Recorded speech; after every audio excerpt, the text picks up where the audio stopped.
Fala família, tudo bom? Aqui é o Léo e a gente vai trazer um vídeo sobre o edifício Joelma e sobre aquele incêndio que ele teve em 1974. E vai contar toda a história de como ele pegou fogo logo depois de ter sido inaugurado, praticamente nem tinha sido totalmente ocupado.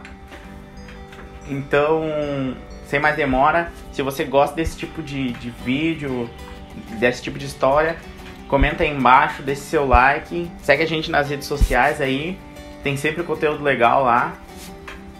E bora pro vídeo.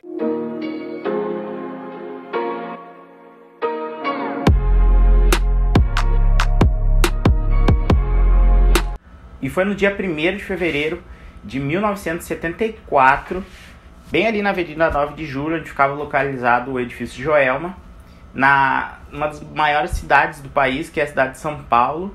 Ele começou a pegar fogo próximo às 8h45 no 12º andar, por causa de um curto-circuito. O sistema elétrico do prédio foi mal instalado e ficou sobrecarregado no 12º andar. E como era padrão naqueles prédios da época, eles eram feitos de madeira no seu interior para diminuir o peso e possivelmente ser mais alto. Então um curto-circuito perto da madeira acabou desencadeando um incêndio que consumiu todos os 18 andares da parte superior do prédio, matando aí 187 pessoas, infelizmente. Bom, e para vocês entenderem por que o prédio do edifício Joelma ele pegou fogo só nos 18 andares superiores, a gente vai ter que explicar qual é a estrutura do prédio. Ele foi construído com a sua base só para estacionamento e tinha todo o sistema de contra-incêndio necessário, porta corta-fogo, e era todo em concreto, porque era para sustentar veículos, né? Então ele não tinha espaçamento de madeira, ele não tinha muito sistema elétrico, e por isso essa parte inferior do prédio ela não foi atingida pelo fogo. Só que do 12º andar para cima foi alugado para o Banco Crefsul de Investimentos. E o Banco Crefsul fez toda a parte interna em madeira, tinha aqueles pisos de acapetado, então para ser mais confortável, para ter mais luxo. E como era um banco, anos 70, era muito papel, então eles estavam se mudando ainda, eles não estavam com todo o seu funcionamento naquele edifício. E a estratégia deles era ter mais de 1.000 funcionários no local. Segundo o presidente do banco, na época, ele informou que na hora que começou o incêndio, às 8h45, já haviam 600 pessoas chegado para começar o expediente no edifício Joelma. E muitas delas ficaram encurraladas, porque não havia um preparo técnico, não havia escada de emergência, os elevadores começaram a falhar muito cedo e não tinha por onde fugir, as pessoas começaram a correr para as bordas do prédio e tentar ser salvas com a ajuda dos bombeiros. Então, como eu já tinha falado no início do vídeo, às 8h45 aproximadamente, teve um curto-circuito na rede elétrica do 12º andar do prédio e começou o incêndio. Até as pessoas conseguirem informar o corpo de bombeiros e a chegada da primeira viatura já eram 9h10 da manhã. Passou para aproximadamente meia hora em chamas sem nenhum atendimento do prédio.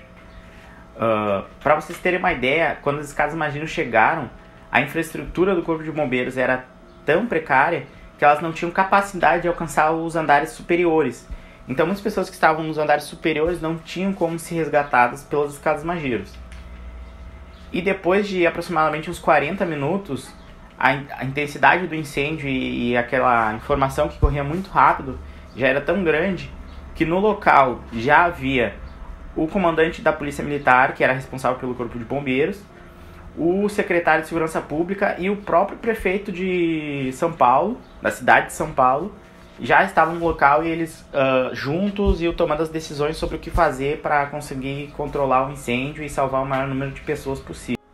E com todo esse aparato de comando, não só o Corpo de Bombeiros foi chamado para o local, como policiais militares, policiais do COI, cavalaria para afastar os curiosos que tentavam ir em direção ao prédio, um regimento do exército foi deslocado para o local e até um helicóptero do Paraçar, que é para resgate, foi deslocado e era um dos poucos helicópteros que tinha capacidade de chegar bem próximo ao prédio, mas não conseguiu salvar muitas pessoas, infelizmente. E com toda essa equipe, com todo esse preparo para tentar combater o fogo, próximos às 11h30, os bombeiros já conseguiam controlar as chamas, até porque não havia muito material comburente, então não havia tintas ou outras coisas que fizessem o fogo se prolongar, e eles começaram a adentrar no prédio para resgatar as pessoas. E esse atendimento ele durou até depois de 2h10. 2h10, por exemplo, uma pessoa que estava observando, o João Correia, ele estava observando de outro prédio com um telescópio o incêndio. Ele avistou pessoas em um andar que ainda estavam vivas e esperando socorro, mas que não estavam sendo socorridas pelo corpo de bombeiros.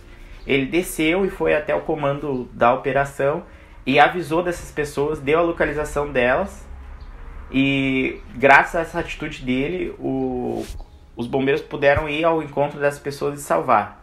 E sim, por incrível que pareça, desde as 8h45 até as 2h da tarde, essas pessoas ficaram na borda do prédio, em chamas, e sobreviveram. Então, se um dia tu ficar dentro do incêndio, não se joga. Tem esperança. Tem esperança.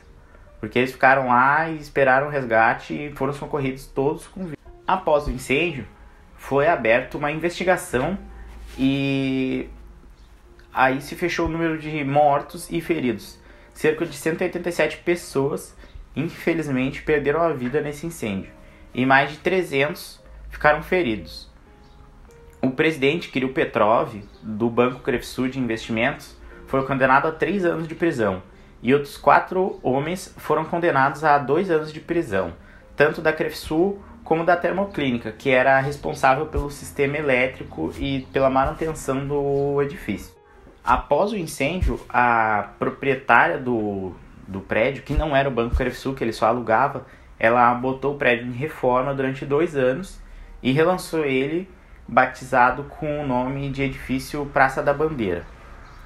Através dos anos foram se passando em muitos documentários, filmes e até teorias, conspirações, boatos de pessoas que viram espíritos que provavelmente ainda tentam fugir do fogo lá dentro.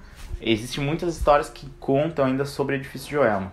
E se você curtiu esse tema e quer saber mais sobre essas histórias, comenta aí, deixe seu like, que apoia muito a gente. E se você não é inscrito, se inscreva no canal, segue nossas redes sociais. E muito obrigado. A gente fica aqui, eu em nome a gente responde, a gente deixa a nossa solidariedade e o nosso pesar para todos os familiares e amigos que perderam algum ente ou amigo querido nesse incêndio que podia ser muito facilmente não ter ocorrido. Um abraço e até o próximo vídeo.